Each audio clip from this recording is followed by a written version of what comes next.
नमस्कार दर्शक बंधु आज सबुठार बड़ खबर उपर नजर पकाइबा पेटीएम व्यवहारकारी मान निर्देशक गोटे बहुत बड़ खबर आसी भारतीय रिजर्व बैंक अनुसार आरबीआई पेटीएम पेमेंट्स बैंक माने पेटीएम उपरे जो बैंकिंग सेवा अच्छे से बंद कर दि जाए माने तार लाइसेंसटा कैंसल कर दि जाए। RBI Paytm payments bank licence संपूर्ण भाव बातिल कर देछि। आरबीआई द्वारा जारी प्रेस अनुसार पेटीएम पेमेंट्स बैंक एवं बैंकिंग रेगुलेशन एक्ट अनुसार कौन भी बैंकिंग कार्य करें तेणुक यार लाइसेंसटा कैंसल कराला। बैंकिंग परिचालन और मैनेजमेंट जमाकारी किंबा साधारण लोकों हित में नथिला। बैंक निजर लाइसेंस शर्त गुड़ी पालन कर बारंबार विफल होता। प्रबंधन कार्यशैली पक्षपातीपूर्ण थिबार जनहित दृष्टि या बंद करागला। एथिपाई आरबीआई हाईकोर्ट रे आवेदन कर बैंक को संपूर्ण बंद करने प्रक्रिया आरंभ करिया।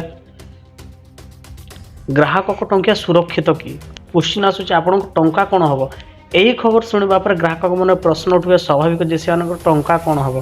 तेज ये आरबीआई आश्वासन देउछि पेटीएम पेमेंट्स बैंक लिमिटेड निकट यथेष्ट नगद बा कैश उपलब्ध अच्छे जहाद्वारा से जमाकारी समस्त बाकी टंका फेरस्त करें।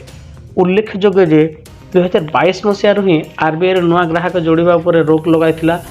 ग्राहकों केवाईसी जांच और फंडर व्यवहार अनियमित पूर्वर कार्यानुष्ठान होता।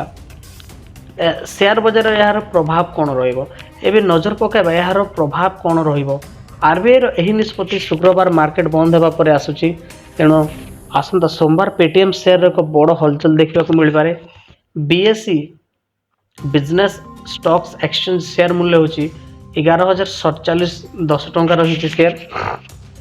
2021 जिते पेटीएम यूपीआई आनी से यूपीआई प्राइस 2150 टंका थिला। आज पर्यंत शेयर तार मूल्य दाम पाखापाखि पहुँची पारि ना। जो माने विशेषक मान आरंभ पैसा लगाई से बड़ धरणर क्षति उठाउछन्ते।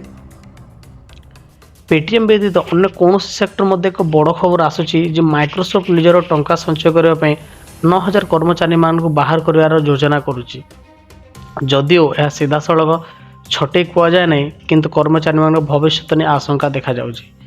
एही अधिक खबर जानापी आम चैनल को सब्सक्राइब करके बेल आइकन को दबाई रखु। धन्यवाद।